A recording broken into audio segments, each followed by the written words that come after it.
Okay, this is going to be a video for garage door openers of my aunt's Genie Pro screwdrive model CM8600XL/M. So it's a very nice opener. And this is on the 16x7. It looks like a Wayne Dalton or an Ideal door. This is the door that I replaced the safety sensors on. And so yeah, we're just gonna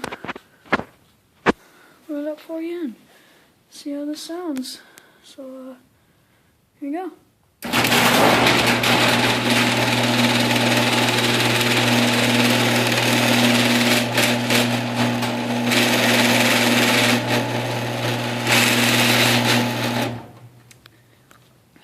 I guess there was ice on the ground where the door closes.